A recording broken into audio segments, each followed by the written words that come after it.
Okay, let me get up the full screen public link really quick, and then we'll go ahead and start.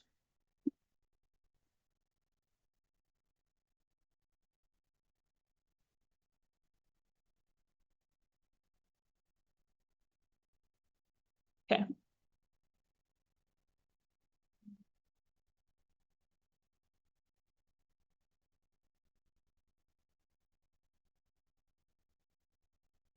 Okay, I think we're good. Okay, I'm gonna start letting everybody in. Okay. Pull up the 12Q. Hello, good afternoon, everybody, or morning, depending on where you're all coming in from. Lovely to see you here. I'm Georgina, the head of business growth here at Creatively Disruptive. Who have we got joining us? Is anybody live with us here? I'm seeing a few names, and Chris, Nicole, and Ruth. Shoot a little message over or unmute yourselves and let us know where you're calling in from today. I'm based in Ohio. I'm still wearing my polo neck with the the cold and the snow and the bad weather. But where are you guys joining us from? Join in the chat for us.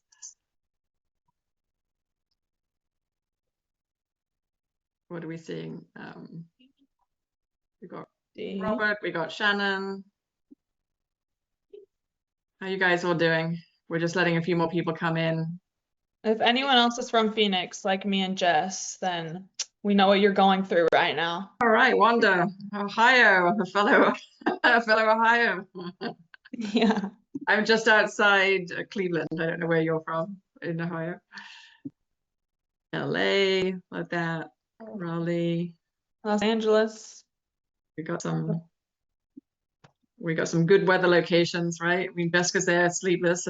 I feel a little silly in my polo neck, but hey, you know, Let's see, I think it's 90 degrees currently where we are. All right, well, Akron's pretty close, Wanda, right? We're, what is it, like an hour or so, I think? A little bit over an hour from where I am, so almost neighbors, almost neighbors. Oh yeah, Marcella said sending Florida spring break weather your way. I love that. 40 minutes, Wanda. Oh, even closer. All right. Love that. I love that. Well, while we're welcoming everybody to the call, we just wanted to help shape this webinar to your needs. So help us understand a little bit more about your current enrollment system right now. So you can drop this in the chat, but on a scale of 1 to 10, how predictable is your current enrollment system? I'll give you a 1 is hit or miss. Enrollments are out of my control as I rely on word of mouth, organic social media. On enrollments right now. Or 10, I know exactly how to hit my growth goals because I've got a predictable enrollment system in place and I know how to rely on it to drive enrollment. So just shoot us a number in the chat, anywhere between 1 and 10, 1 being hit or miss, I don't have a predictable, reliable enrollment system, and 10 being, I got it. I know how to hit the growth targets and goals. We've got a system already in place. It gives us a good sense of how to help you on this call today. Love that from Shannon. 8 out of 10, Jackrabbit user. There you go, Molly. I love it. What else are we seeing? We got an 8 from Wanda too. Okay. Got 5 and 8. Okay. More numbers coming in. Great. Okay, that's super helpful for us all here as well. So I wanted to go ahead and introduce us all. We've got a wonderful collaboration today with us, Creatively Disruptive, and Molly from Jackrabbit's marketing team. So we've got a great working relationship, as many of you may know already, with our Kai platforms together, and just a long, great relationship between both companies. And so we've joined forces to really help you understand how to create consistent growth for your gymnastics club and any other kids activity center that you may be operating. So you're in the right place if you're just not getting consistent flow of new parent inquiries every week, or if classes only fill when you're relying on word of mouth. or just constantly having to create those new promos, those camps, those events, like hustling all the time, and basically you're tired of the enrollment roller coaster, or even for those of you that already got a pretty solid enrollment system, just looking to take it up a notch, optimize it further. So we're going to dive deep. Molly's going to take over in a moment and really walk us through the operational foundations of growing your gym. And we encourage you, as we're presenting today and kicking off this presentation, we love it when people ask questions along the way. So our chat's being monitored by several people. So as we're going through and Molly's asking questions and our other team members are asking questions or sharing content, do feel free to engage with us, communicate, share questions, comments, feedback in the chat. It'll just keep it a live, interactive webinar for us, and we'll know how to best serve you as we go through it as well, right? We'll be able to answer those questions as they come in. Sound good? Well, with that, Molly, I will hand it over to you. Take it away. Perfect. Thank you, Georgina. I will go ahead and take it away, but I do want to make sure that I have the up because I like to have that in front of me. There we go. Okay. So like Georgina said, we are here to talk about growing your gym, and that can look like many different things. And before we get into the meat of marketing, what the Creatively Disruptive team is going to talk about, I just want to focus on the operational foundation at your gym and the importance of having a strong operational foundation prior to looking at growth and pulling other levers such as marketing to really grow your gym. So while I believe on the last slide, one of the bullet points was getting new customer inquiries each week, like that's a goal. Yes, let's do that. While that's great, you can't ignore that operational framework because you can't build net new student growth on that shaky foundation. It's like putting nice windows on the third floor of a new house or of a house that you're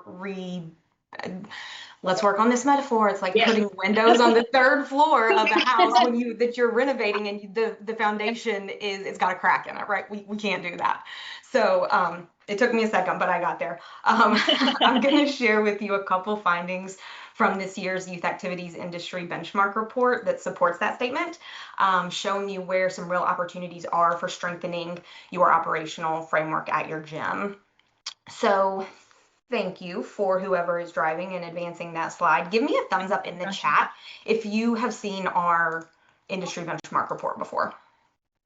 The annual Youth Activities Benchmark Report publishes. Becky, yes. Wanda, perfect. Loving to see that a couple of you have seen that already. We just published this year's report, and I'll have a slide for you here in just a little bit where you can request access to that if you haven't already. But there are a couple takeaways I saw in the data this year that I wanted to bring to this Gymnastics Club Growth Workshop on marketing. So the first I just shared with you, it's about your operational framework, and that has to be solid if you want your gym to grow with new athletes every single year.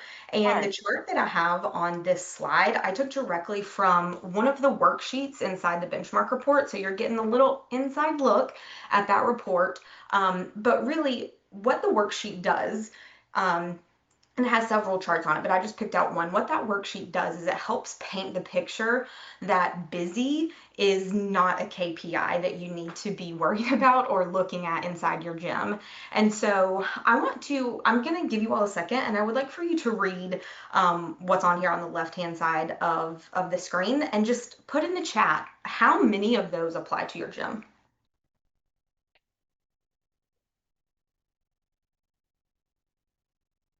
Is it 1, 2, all of them? Or come off mute and say it. I'll go ahead and do it online. 2 to 3. 2, 3. All right, I'll let you 2 to 3. Okay. You don't have to put it in here. 3, awesome. Just think of that number in your head.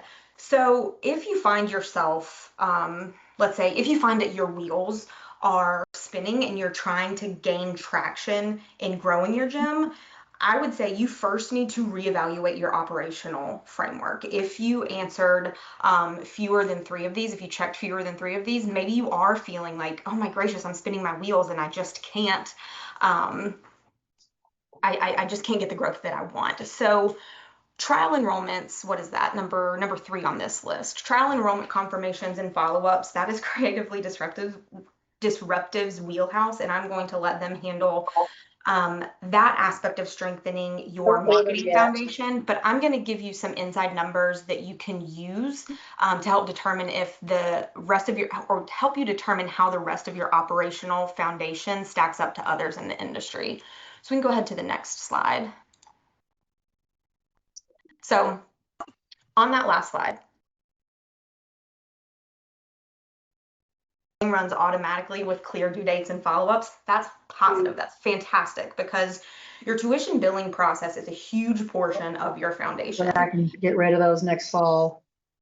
Is a huge portion of your operational foundation, like I was saying. So this year in the industry benchmark report, we found that 70% of gyms process payments with Jackrabbit through their payment processor inside of Jackrabbit, whether it's Jackrabbit Pay or another payment facilitator. But the percentage that is actually automating those payments is much lower. It's at 28%. So what does that tell us?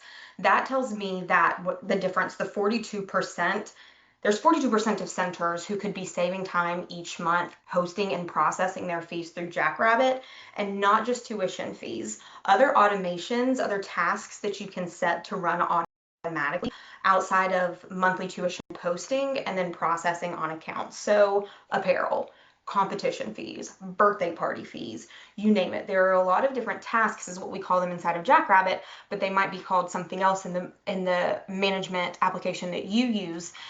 That is going unused.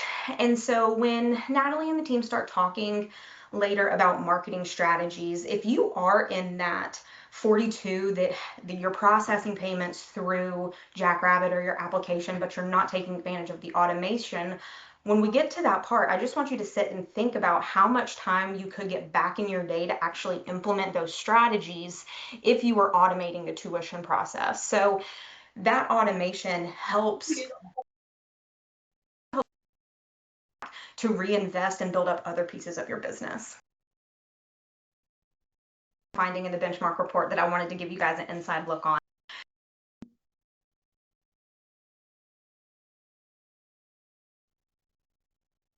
Former dance educator.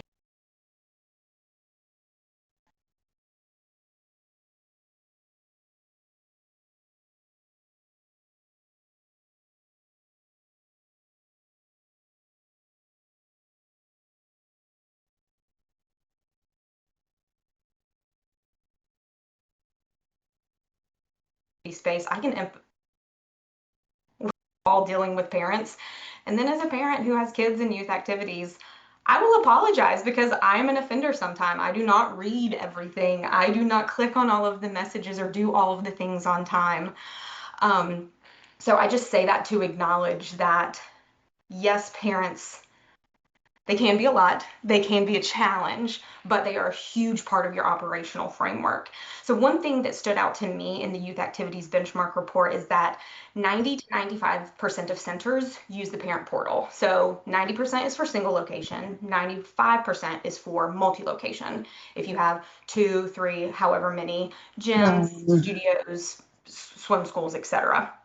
So parents expect to be able to do things for themselves online. We know this, we're all consumers. They expect to be able to do things like register, book events, schedule a makeup, or say, hey, maybe for your recreational kids, hey, forgot to say we're going to go out of town tomorrow for a long weekend, so we're not going to be here. And making that easy, even paying their bills. So parents expect to be able to do that. And so it's fantastic that a lot of centers have this parent portal or some of the features turned on that enable parents to be able to do that. But what we're seeing in the report is kind of contrary. They're not taking advantage of those online tools to be able to self-service. So only 29% of youth activity centers see registration online, which would mean like the parent is going on and they are enrolling in that class, or 37% of youth activity centers allow or have absences and makeups parents being allowed to schedule absences and makeups, in the parent portal. So it's great to see that so many people are using the parent portal, like I said, but the numbers aren't supporting that the parents are actually doing that. So we're leading the horse to water, but they aren't drinking. And that could be a result of, maybe you just don't allow your customers to schedule the absences and makeups in their parent portal. And that's just your policy. If that's the case, I would say take some homework back. I'm gonna give you 2 pieces of homework on this slide. Take some homework back and just think about, okay, if this is against my policy because parents are enrolling in classes like makeup classes that it's not their level, it's not the right class for them to, I would just say, is that process of just the minimal, like the one time reaching out, you scheduled your makeup in this class, which your child does not have the skill for, let's get them into this class instead. Is that kind of one-off, two-off, minimal intervention and having to kind of corral some absences and makeups that might have gone a little bit askew? Does that take up more time? What is the risk of that? Is that taking up more of your staff's time than having all of those absences and makeups flow through somebody on your staff?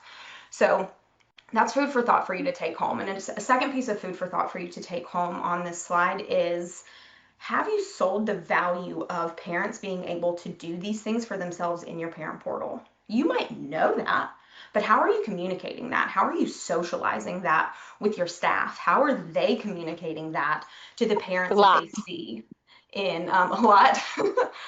Awesome. Yeah, maybe. And so just think about, how are you socializing that? And then maybe even like I just pull a need my couple of lunch thing. parents. Maybe pull a couple of parents and say, Lies. I'm sorry? The previous year. Yeah, the previous year. Oh, here it is. Yeah. Oh, no. I thought somebody was going to tell me how they were socializing this. Maybe pull a couple parents, like, hey, what's the value of this? What do you see as the value of this? So you can really hear the voice of the customer. Like, are they understanding? Are they digesting this? And if you do that, and if you start socializing and communicating the value of your parent portal, that might help that adoption inside of your organization to help see the increase of parents. Not only just, you turn the parent portal on, you gave them water, now help them drink it. Love it. All right, so now we're still kind of talking about, or not kind of, we are still talking about your customers here. And instead of, we're going to do like a little pivot turn to the right here and not look so much at enabling the parents and that part of your foundation, but really optimizing the way that you are engaging your customers, because that's also another pillar of your foundation that you need to be looking at. So if you can, this is another part of the worksheet inside of the industry benchmark report. And you don't have to think about 3, but I would love for you if you could identify a moment where families at your gym just really get confused or frustrated over a process. And if you can come off mute or you can put it in the chat.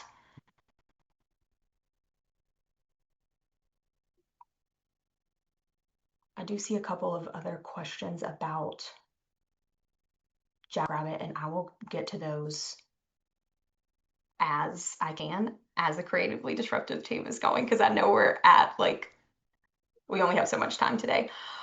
Always frustrated with withdrawal policies. Yes, I hear that, Shannon.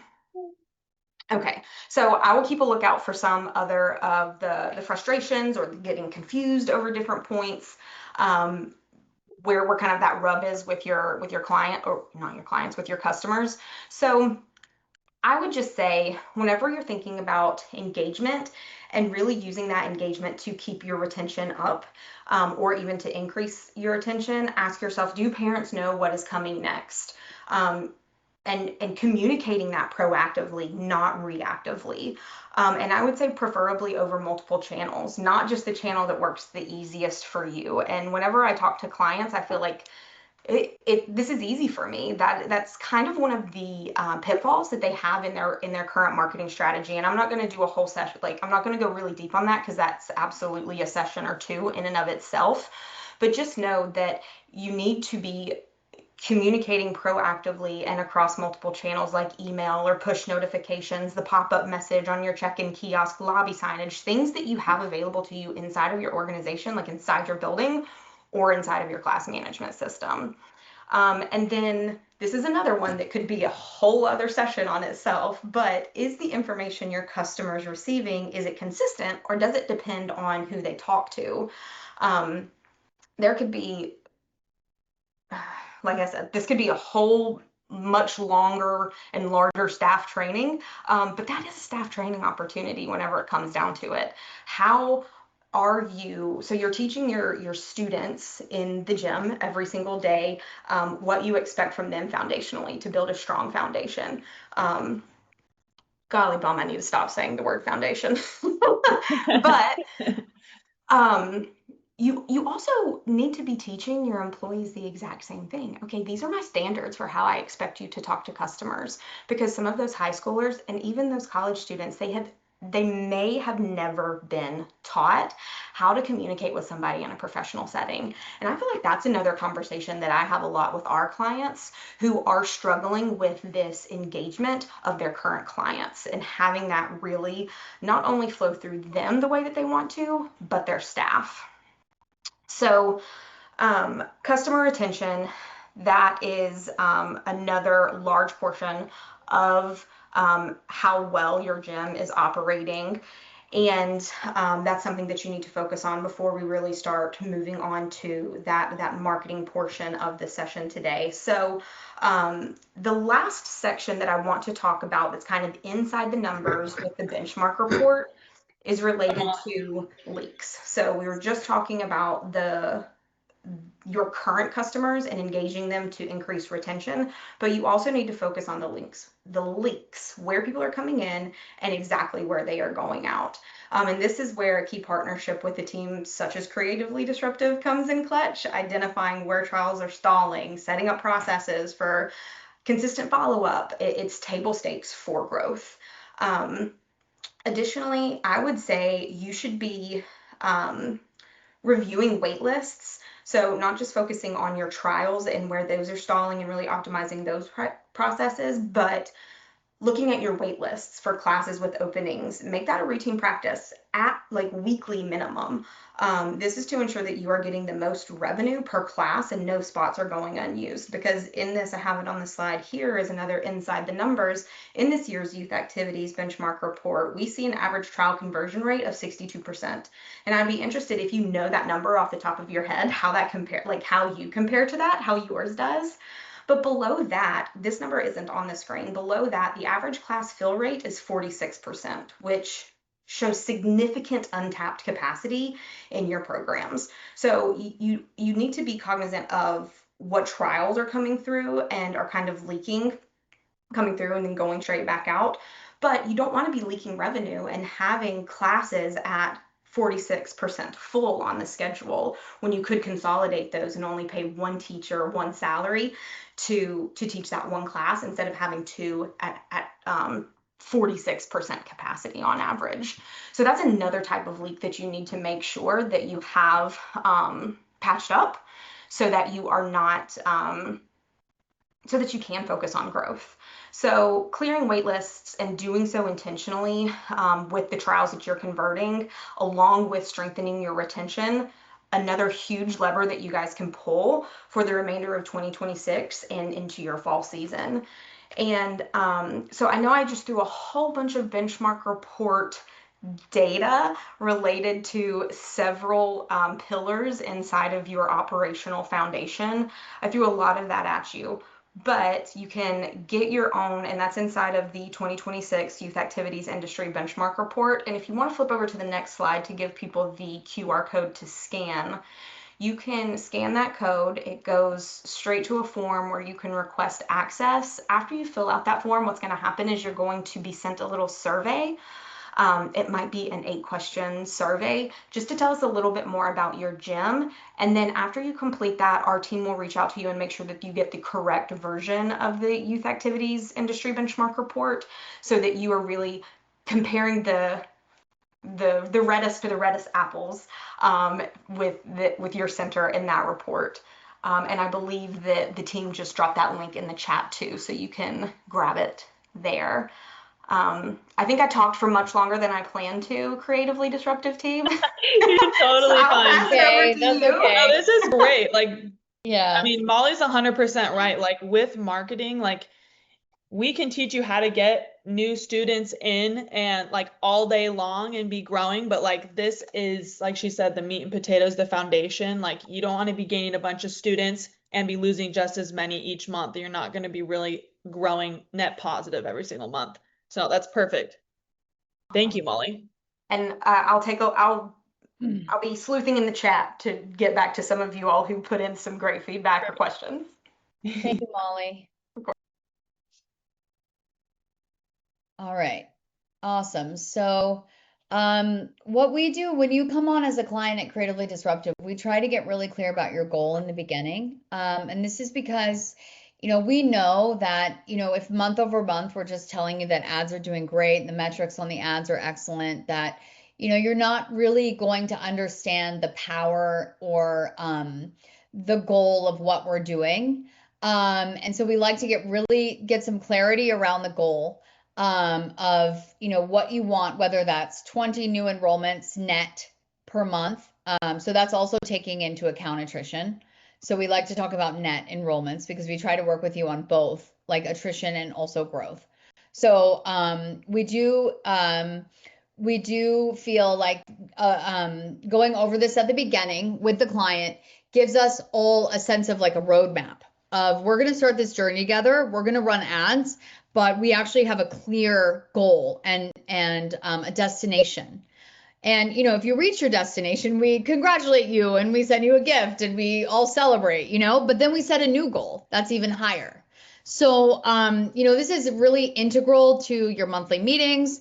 And even if you're not a client, like this may be a good thing to sit down and do. And that's why on this webinar, I'm going to go over briefly the spreadsheet that we do use to calculate this. All right, so I'm going to go ahead and share my screen now. Oh, I need to send a request. And Perfect. Let me stop sharing. okay, And there okay. you go. Thank you. Okay, great. So I'm going to go ahead and share here. I pulled this out in a separate. So, all right. So what we do, and like I said, you're welcome to do this on your own or with partners, your business partners, whoever is, investing in the business and wants to see profit out of it. It's a good idea to sit down and have a meeting about this. So the very first thing we do is we talk to you about your dreams. And we do this because we work with a lot of business owners that they don't take the time to think about what it is they actually want as a goal out of the business, like a tangible material goal. And that could be, like going to Disney World with your family or, helping your almost adult children pay for college. It could be anything. So I do have a lot when I get on the call with people that are just like, well, I want new trampolines in my gym and I want new equipment for my kids. And it's like, okay, great. But you also need to pay yourself. And you also may want to set up some sort of goal. In 3 years, do you want to go to Paris? Like something. Do you need a remodel on your house? So that's why we go over this, because a lot of people can say like, oh, well, Ashley, I just want $1 million. I'm like, okay, but why? Why do you want $1 million? Because it actually means a lot more if you know why you want it. So we go over this and we get a specific number. And what this does, you can either have the annual profit, the annual number of what you want, or you could have the monthly, like what it's going to cost you. Like say you want to rent a cottage in England or something, it's $1,600 a month. You can put that in there and it'll calculate your profit goal. So you'll end up, whatever you put in here, you put in what you want, why you want it, and then your profit goal will calculate in this cell here. And then what this does is it pulls it into this cell. So it pulls it into profit. So actually the revenue is then calculated based on the profit and your profit margin. So you have a pretty good idea when you fill this part of it out. This is more like the compass of where you are and where you want to be.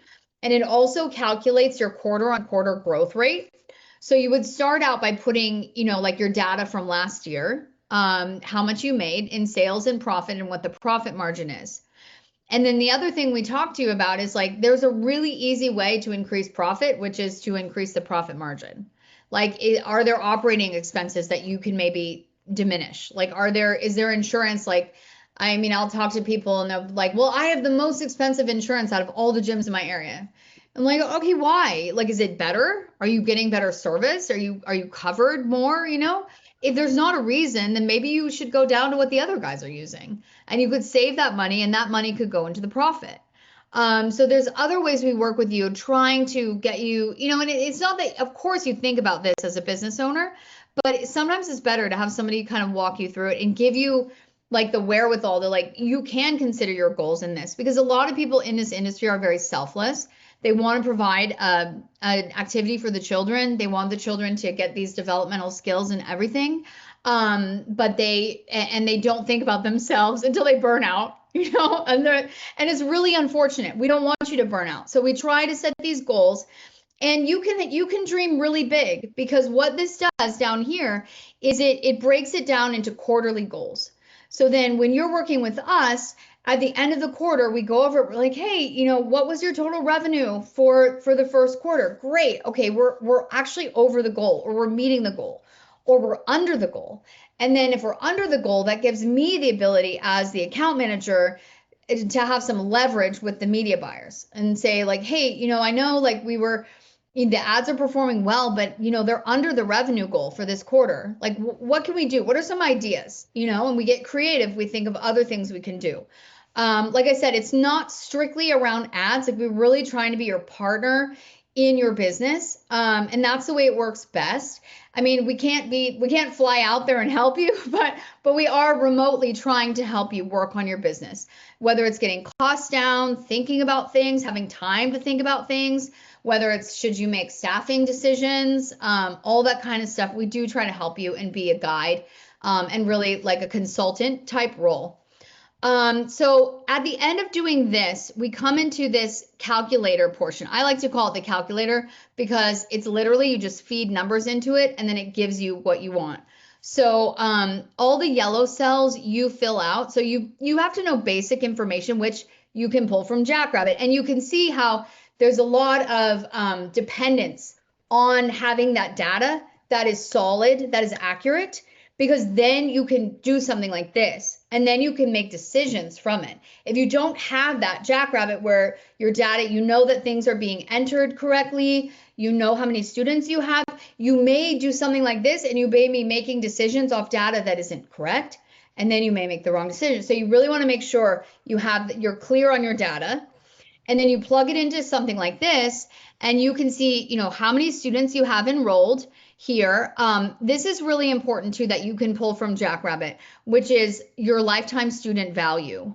How long do they stay with you? Because that makes a big difference. Because if you're advertising and you get a lead for $25, but you can say that I converted that lead, and that lead is going to stay with me for 18 months, most likely, and I'm going to make $3,000. That's a big difference than saying I'm paid $25 and I know this kid is going to stay with me for 3 months and I'm going to make $300 or $400. So we like to know this. This actually helps us calculate ad spend too. And then the rate of inquiry to enrollment. So basically, to do this, you would just measure, like, I had 10 inquiries come in, how many of them converted? And then you just use that as the percentage, as the guide. It's not going to be perfect, but it gives you a good estimate. And at the end of it, you come up with how much essentially you need to spend in advertising. If you're not advertising, then this is how much you need to spend total. If you are and you make this goal, then it's how much you need to spend in addition to what you're already spending. So like I said, there are levers to pull in this document that you can change that number as well. For example, if you were operating at a 50% conversion rate, and then you change that and you get up to a 70%, so you're converting 7 out of 10, you would actually need to spend less money in advertising, and this document will show you that. So that is it. And you know, this is something that you can do, like I said, with people in your business that have a vested interest. And does anybody have any questions about that at all that you want to ask? Okay, cool. Just- You can ask him in the Perfect. chat too. I was gonna say, just a note too, Jess already threw it in the chat, but in case you're not looking at the chat, we will send out a copy of this spreadsheet in the follow-up email. So anyone who is also just interested in like downloading a copy of it and kind of going through it themselves and with their team, that's an amazing exercise even to do, but that you'll get that in the follow-up email. So just be looking out for that. Okay, so somebody is asking about the lifetime customer value, Molly. So maybe that's a video or something we could send them post webinar too. Cool. Yes, we can. That is viewable in the business intelligence dashboard. If that is something that your gym does not have access to, because that is a buy up option, there are a couple of reports that we can pull to help you guys figure that out. So that's something that I'll make sure that we can get that over to you. Okay, let me share my screen again, and we are going to take it over to Jess. Give me 1 second here. Here we go. Top.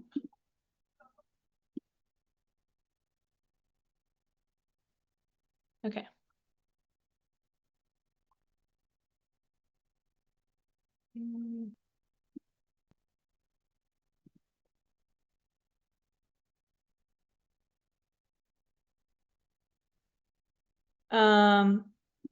Perfect. Actually, Jess, sorry to throw you under there. I'm actually covering this slide. I was gonna say, I definitely can, guys. Yes. We're gonna start talking about marketing. Jess is like, actually, don't do that to me. No, you're totally fine. Okay, so now we're gonna go over how without a paid ad strategy, most clubs hit a wall or growth ceiling. This is just gonna be going through why paid ads matter. We get asked a ton of these questions on all of our webinars of exactly why you should be spending money on this, why you should be looking at as an essential, working this into your actual monthly budgets and not just like a luxury item to have. So first thing is obviously without paid ads and having like an actual faucet that you can turn on where you're communicating with your community and you're getting in new students, you're relying a lot on walk-ins, referral programs, seasonal demand spikes. So usually like at the beginning of the year or then beginning of the school year where you'll see more of those. New camps, events, and promos. I've had a lot of people before they come on that are relying on a ton of different events to kind of make up that revenue gap throughout the month, which I think these are all great things to have as even like bonus things that happen for revenue, but you want to make sure that you're actually hitting your enrollment goals and you don't have to rely on all of these additional things. So let's kind of go through a few of these here. Why paid ads are essential. Obviously, you want to be seen daily. You want to be able to communicate. We like to call it, instead of marketing, communicating with your community, because we are able to target your exact area and get your ads to show up. So that is huge. Another one is 83% of US parents are on Facebook and Instagram daily for an average of 3+ hours. So you're gonna be in front of where they're actually spending time, which is another huge thing and gives you a lot more advantage. Next, just controlling your growth. Like I said before, you want to be able to have almost a faucet that you can turn on when needed. Like if you have wait lists and stuff like that is falling, is you're getting more wait lists in, then that's fine. You can kind of turn down that faucet a little bit. But when you are needing that growth and you're needing to grow your enrollments, you're turning on your ads. You're putting a little bit more ad spend into your ads, but it just gives you a predictable system and doesn't have you hustling every single month to be like, okay, what about our kids' night out? What about our camp? What about this? And trying to kind of reinvent the wheel every month, which is going to lead to burnout. It's going to give you something consistent that you can rely on. Now it's my turn. Okay. Yeah. We do preach at Creatively Disruptive this Amplify method. And it is a way that we present your ads to your community. So like Natalie's saying, communicating with your community, that's what marketing is. So you can look at it as I'm marketing, I'm doing ad spend. It's kind of an icky like thought process for a lot of people. But when you think about it from like you're communicating to those parents in your area, it becomes that like, yeah, I need to be doing that. Otherwise, I'm just a hole in the wall that nobody knows about. So with the Amplify method, I'm going to talk about how not every parent is the same, which is one of the big things that we have found with the time that we've been doing this and working with kids activity centers. I like to talk to I'm a mom of 3 boys. So, and my oldest is 7, my youngest is 18 months. I'm in that age range or I'm that ideal parent for who you might be targeting. How I communicate with kids activity centers for my kids is different from how Natalie might do it for hers. And that's kind of the point of the Amplify method is meeting parents where they are and how they want to be communicated to versus how you prefer it. That's how you're going to end up getting consistent results through various different ways. So if you can go to the next slide for me, Nat. So this is my analogy. Bob, Ann, and Sue. These 3 parents, Bob wants to call you, and Ann only prefers to do text messages. She also works throughout the day. And then Sue is just going to be that person that walks in and expects to be given a tour on the spot. If you only accommodate to Bob, you're missing out on Ann and Sue's. And the Amplify method gives them that opportunity to do it. Now, you might be coaching during the day, so accommodating to Sue walking in might be a little harder than having text messaging during the night. And we have Kai that we've announced, and I don't have any information I'm not going to sell pitch you guys on a product for this on it, but having systems in place to then talk to parents when they're available. I work from home full time. I only have time to look at it after hours. So like 5 and on. And then Bob's going to call you during the day. So having that front desk, somebody who's going to be able to talk to somebody there on the spot, it's important to accommodate all of them and what they prefer. So if you go for me. So I did ask, and I know a couple people are already responding, how many of you are actively marketing on Meta and Google? They do work hand in hand together. Facebook and Instagram is where you're going to be able to reach new parents who may not know what they're quite looking for. You can control not only who you target, but how you target them. This is where, Natalie was talking about if you have wait lists, for example, you may not be actively looking for parents to enroll. You might be looking at brand awareness and traffic to your site and just getting people to know who you are and that you're there. Or you're actively looking to enroll. That's where you might look at more lead generation stuff. Facebook and Instagram are very good at drawing in that new customer base. Google is going to be parents who are searching for gymnastics near me. They know what they're looking for. So how you talk to people on Google is different from how you're going to talk to them on Facebook. Okay. And then of course, tracking. There's a whole part of this to like your Meta Pixel and your Google Tag Manager, having that connected into it and making sure that you're able to see what the results are of the money you put in. That goes into the 12Q that Ashley was talking about as well, where we look at from the inquiries you've brought in, how many did them enroll? What's your positive return of what you've been getting in? When is the best time to run them? Maximum visibility. Wow. And own the space before you show up. So your competitors might be running might not be running anything at all. That actually is the best time to be running in so that you kind of beat them to the punch a little bit.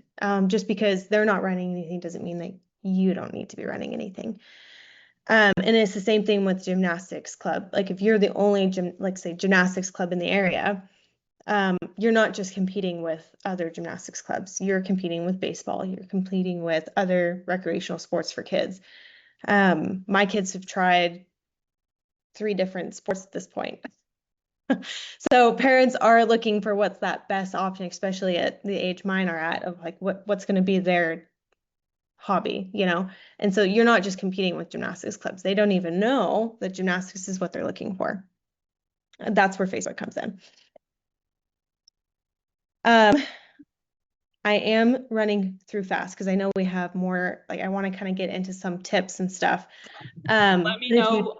Let me know what slides you want me to cover for this. Guys, we have like a ton of content on this, and just so you know, like if we're not able to cover everything, I am going to send you a this exact guide, a copy of it in the follow-up email along with the 12Q. So there may be some things in here that we don't get to, but please still do check them out in the guide.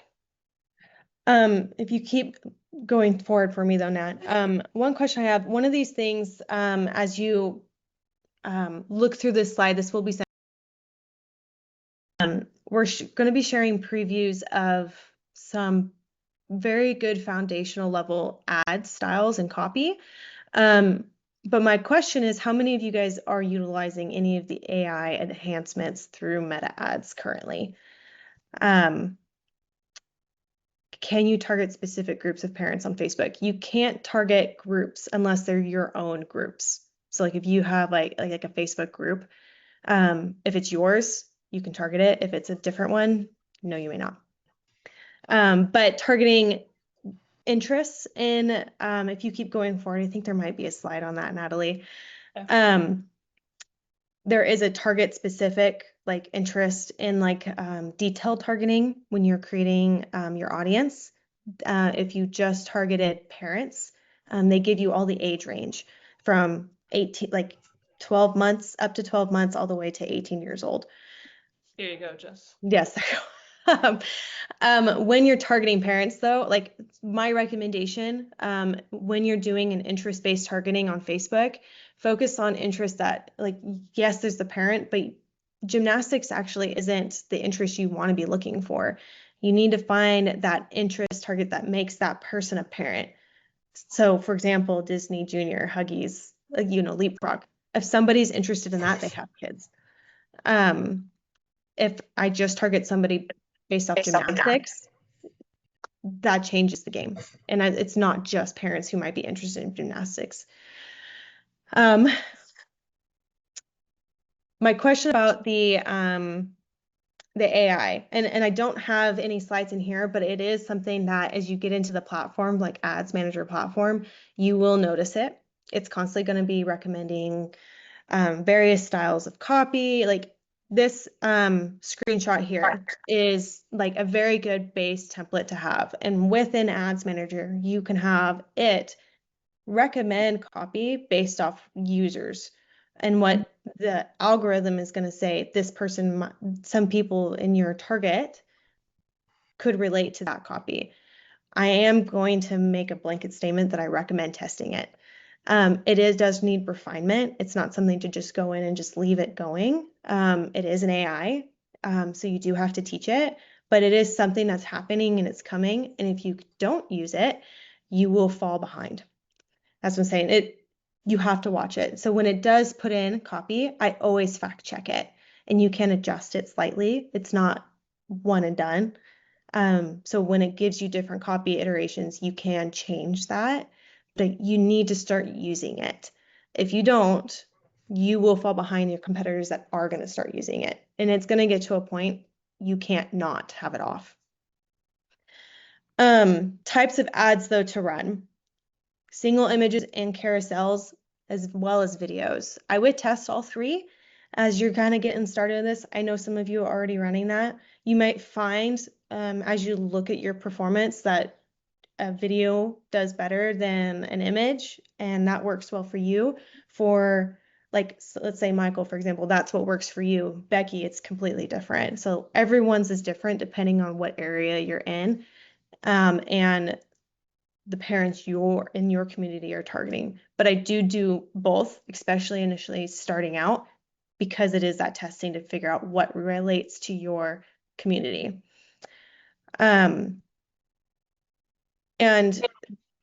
the headline itself, so sign up for a free trial class. Like I know somebody said they don't do trials anymore, and it's a different offer you do. Whatever your offer may be, having that headline, as you see, it's on the next to the button itself, needs to be that main selling point you're offering them. It has to hit to what's uniquely like to the parent. What would get, and don't forget you are speaking to the parent. So hit on those pain points. When we're doing summer camp ads, for example, I have the team write it off of my own persona, where my kids are literally sliding down the banister in their underwear during summer break because they're bored out of their minds. And I need something for them to do. And so like that is what the team uses to write their copy off of is the parent. Like, are your kids sliding down your banisters, flipping over your couch and running around while you're trying to work? Let's give them something a little bit more productive to do. Other than, and then that leads into your summer camp. So think about it that way. Like, what is it that the parent is struggling with, and how do you solve that problem? I know we are, if you want to, Natalie, take over and kind of talk about a little bit. I know we're running short on time. Yes. The entire framework that Jess just talked about before I go over to touch on Google for a few minutes is all going to be in the guide. So we have it broken down literally to like a plug and play template that you can use. We've even included a ton of different like how you should size your images for your creatives, how you should keep your wording, like tips on that. And there's also going to be a ton of ad examples in here. So if you're like, I haven't run ads before, I really don't know what I'm looking like, I don't even know how I should make them look like or anything like that. We have a ton of content in there on that and examples that you guys can reference if you are a beginner or even just looking to optimize your current Facebook ads. Okay, let me touch on, I have like 4 or 5 minutes to touch on Google. So let me go ahead and get into that. Just really quickly, same as we did for Facebook, to kind of touch on the most common questions we get asked about Google. So first one is going to be, my competitors aren't running ads, why should I? Now, I know Jess said for Facebook, like obviously if they're not, then that's great. And you can be one of like the main businesses in front of those parents scrolling on social media. So that's great. For Google, it's also going to mean less competition. So it's cheaper clicks. You're able to dominate the top of that Google search page. And if a lot of you aren't familiar with, or if any of you aren't familiar with Google, if you go into like a regular Google search and type in gymnastics near me, or if you've ever typed in basically any keyword, you'll see the ads pop up at the top of the page, and then you have your organic search results. So Google's going to be controlling those top, where you show up on the top of that page. So with Google Ads, you're actually able to show up and control, like, I want to show up at the top of the page and dominate that and be the first business that parents see when they type in that specific keyword. That's essentially how it works.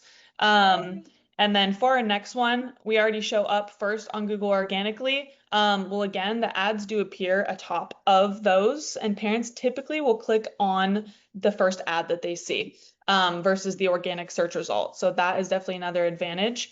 And then another thing I like to just address is, I'm the only gym in the area. Why do I need Google Ads? This is a question we get quite frequently. But terms like gymnastics near me isn't the only thing that you can bid on in Google. You can bid on keywords like indoor activities for kids near me, things to do with preschoolers on weekends, after school programs for kids. There's a lot of search volume in keywords like this that a lot of people don't take advantage of, that you can also bid your business for and get your ad to show up for. Okay.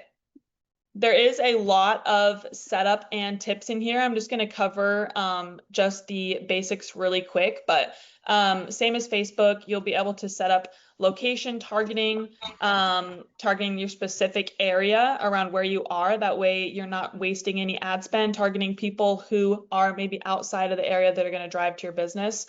With Google and Facebook both, you're also able to set up conversion tracking. So you'll actually be able to see here's how many leads I got, depending on what platform you're using. Also, here's how many free trials got submitted. Here's how many people actually enrolled coming in from my ads. So, and that is like, that's the gold mine. That's what you want to be able to see when you're spending money, obviously on marketing. So I'll kind of go through these just a little bit and hit on the top ones here. Another question is just based on keywords. So people will be like, how do I know which keywords that I should even bid on? Google has a keyword planning tool in their actual platform, and you can even narrow it down by your city. So you can, in the Google platform, be like, hey, I'm in this city here. Here's the different programs that I offer, and then Google's going to generate you a list of the highest search volume keywords that parents search for that have to do with those specific program keywords that you put in. So it's awesome. It just means that your ad spend again is going less towards testing what works and more towards what people are actually searching for. And in here, I do also include, same as Facebook, so make sure you take a look at this guide, how to specifically set up Google Ads. It's going to walk you through how many headlines you need, what kind of headlines we recommend. We even give screenshots of what those look like exactly here, and kind of like the intentional structure that you want behind a Google ad and why that matters so much. So those will all be in the guide that gets sent to you. I'm just going to quickly go through these as well. And then also include examples. Like a lot of people will also say, I'm not even sure, honestly, what a Google ad looks like. So if you aren't familiar with Google ads, on the right-hand side is what they look like when they show up. You're able to control all the copy that they see, what your call to action is. You can also include a phone number, like a hyperlinked phone number widget, and also a map so they can directly contact you. It's very easy and accessible for them, which is obviously ultimately the goal. And here, also just kind of as an additional bonus on this guide that I would love for you guys to check out, we added this in as a little bonus. It's going to be about 10 different website optimizations that you can make to convert parents. So it'll go through things like how to make sure your universal header is set up to make sure that you are leveraging your contact information the way that you should. If you have a hook, like a free trial or even like a money back guarantee, this is also going to include where should you have those on your site? Where should those be located? That's going to be give you the most conversions from parents and make things less confusing. The website portion is such a essential part, especially as you're going to be driving traffic to your website, making sure that you have everything on there and that it's actually set up to convert parents and it's not confusing and each next step is clear. So we added that as a really fun bonus to the end of the guide that you can go ahead and look at in the follow-up email when this gets sent to you. But please do and let us know your feedback, because we spent a lot of time putting the website portion together. So I'd love your feedback on that. Okay. So thank you, Natalie. Thank you, team. Thank you, Molly, too. All right, let's zoom out for the last couple of minutes here. Today we covered like the most effective growth levers, driving enrollments right now, key numbers you should be looking at to track, which leaks to plug, how to make sure that you turn your growth goals into clear monthly targets, how to stop guessing and really start building that predictable enrollment system. I know it was a lot of content, so please be sure to request the guides if you haven't already used the QR codes or clicked on the the informational links that we've sent you. But really, the big takeaway is this: it's your end-to-end system that, if it's built correctly, enrollment becomes predictable, growth becomes intentional, your retention increases, and more importantly, your business becomes more profitable, right? That's why we're in business, right? To serve families, but also to be profitable ourselves. So the real question comes down to, how do you make this apply to your specific gym, your business specifically? And so, where are the leaks in your business? You know, this morning I had a conversation with a lady, and we uncovered that potentially they're losing $18,000 every time an inquiry goes unmissed, you know, or out of 10 inquiries, only 5 are showing up for a free trial. That's a big amount of money when your lifetime value is $18,000. They have great retention, but the front end conversion is broken, right? So this is what we're inviting you to do. Schedule a call with us, you know, come meet with us. We will, this isn't a pitch for anything, right? This is simply a call where we're offering up an enrollment and revenue growth plan where it's not generic, it's not some cookie cutter solution. We're going to get on this call and look at your enrollment numbers, your capacity utilization, your inquiry to enrollment conversion rates, your pricing, your follow-up systems, your retention rates, whether even advertising makes sense for you right now, right? As we were talking this morning with that lady, it's better for them to fix some of these leaky buckets in their business before driving even more inquiries into the business. So that's what we would love to be able to help you with. Very outcome focused, so that you, at the end of it, you'll have total clarity on what do I need to do next to fill those gaps and really create a predictable system for yourself. So obviously, if you're just kind of exploring ideas, you don't have active classes, you're not really interested in enrollment, probably not a good fit for you. But if you're really looking for predictable growth this year and beyond, and want to have systems that support you to do that, then we're ready for you to do that. So all you need to do is click on the link. Natalie's going to drop it in the chat in a moment. Click it, choose a time. It takes about 30 seconds to book with us. The call will be about 45 minutes. It usually goes to about 60 because it's such deep content, and we're exploring and talking about your business. And obviously, there's a limited amount that we can offer every month because they're so personalized. So if you're thinking, I probably should look at my numbers and actually have somebody help me look at my whole funnel, then you probably should. So go ahead and click on that link. We're prioritizing spots for you that have come to the webinar. So if you put your name in this webinar chat and raise your hand, we'll make sure that you get to the head of the line. And Madeline on our team, if you haven't already spoken to her, she will reach out as well, just to make sure that you can take one of those spots, help you get more predictable income and enrollments this year. So we look forward to seeing you on one of those calls. It'll either be myself or Pete that will be meeting with you. And the feedback we always get is super high value, and we're invariably able to find the leaks and help you plug them on your own or with our support as needed. So look forward to speaking with you then. And thanks everybody for showing up. We wish you a really great day. Thank you, guys. Oh, thanks. Looking forward to seeing you on the next webinar. Thanks again, Molly, for joining us. Thanks. Bye. See y'all.